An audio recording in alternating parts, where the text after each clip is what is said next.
이제 1과목 건축 계획, 2과목 건축 시공까지 1번부터 40번까지 기출 문제 풀이 해보도록 하겠습니다. 먼저 건축 계획 1번 문제입니다.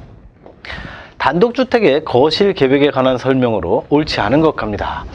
단독주택의 거실에 대한 내용인데 3번 보시면 가족의 단란을 도모하기 쉽도록, 단란을 도모한다 라는 소리가 이렇게 모여갖고 담소 나누기 쉽다 이런 얘기죠. 각 실로 둘러싸인 홀 형식, 거실을 홀 형식, 홀도 안 되고요, 관통도 하지 않습니다.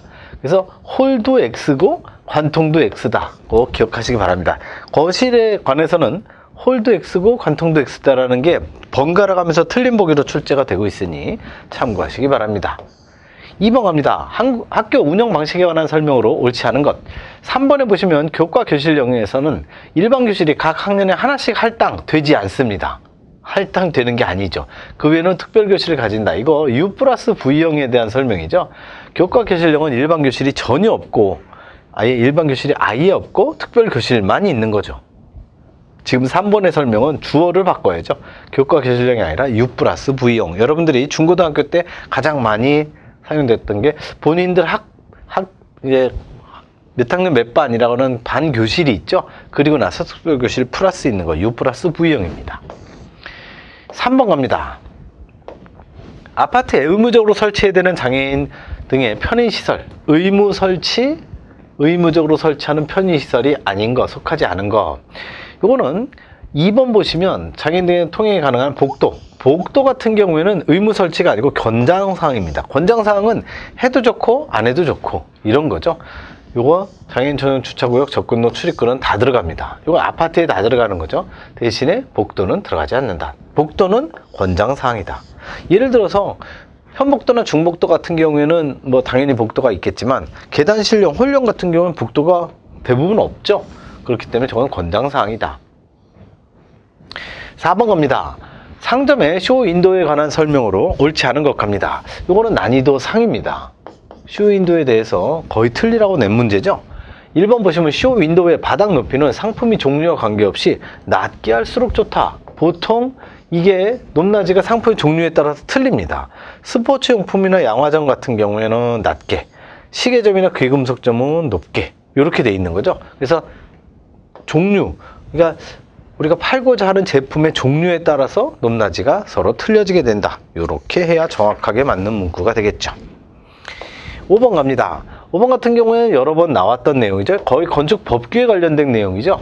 주택단지 안에 공동으로 사용하게 되는 계단의 유효폭. 공동주택단지니까 공동으로 사용하는 거 120. 학교 같은 경우에는 150. 요거 잘 기억하시기 바랍니다. 여기 1.2m.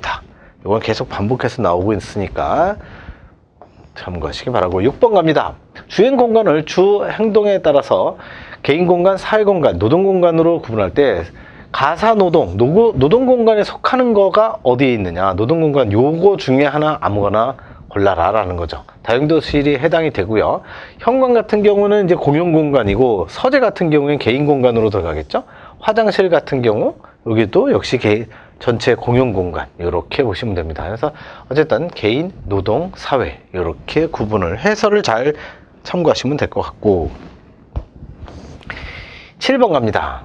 다음 설명에 알맞은 사무소 건축의 코어 유형 해서 평면이 한쪽에 치우쳤다. 편심이란 소리죠. 그래서 편심코어. 기준층 면적이 작은 경우에는 편심코어, 큰 경우에는 중심코어. 양측과는 양단에, 피난에 용이하다. 이런 식으로 가죠. 8번 갑니다. 단독주택의 각실 계획에 관한 설명으로 옳지 않은 것. 1번에 보시면 주택 현관의 크기 결정 시 현관의 위치는 이제 도로와의 관계가 중요한데 크기 결정 시 방문객의 예상 출입량까지 고려할 필요는 없다?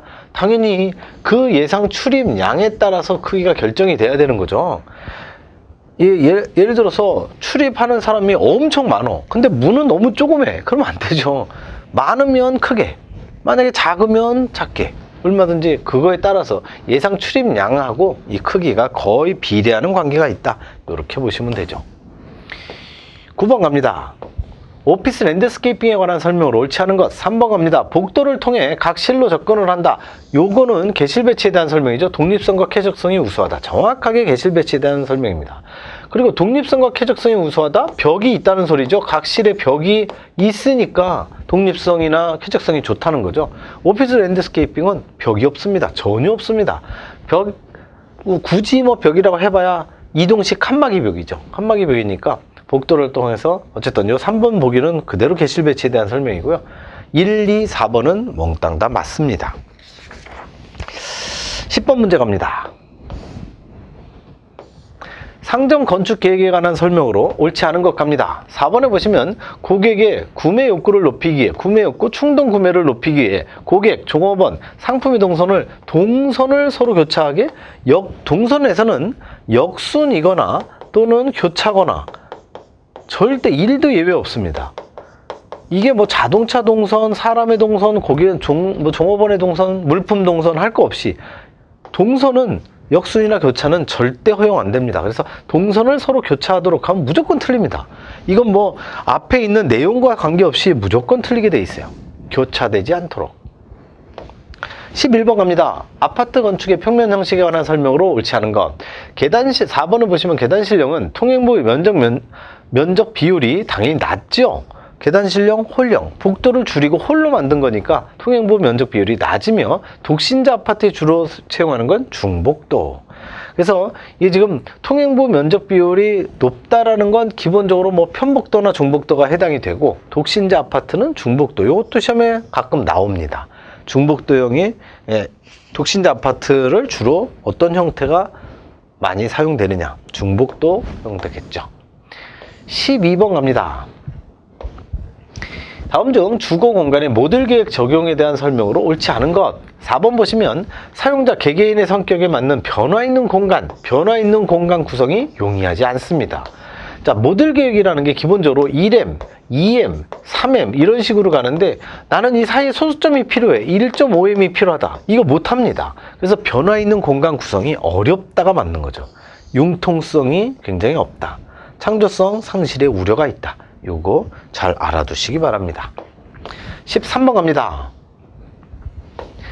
다종의 소량 생산, 다품종 소량 생산. 여기까지만 딱 보고 공정 중심을 알고 계셔야 되는 거죠.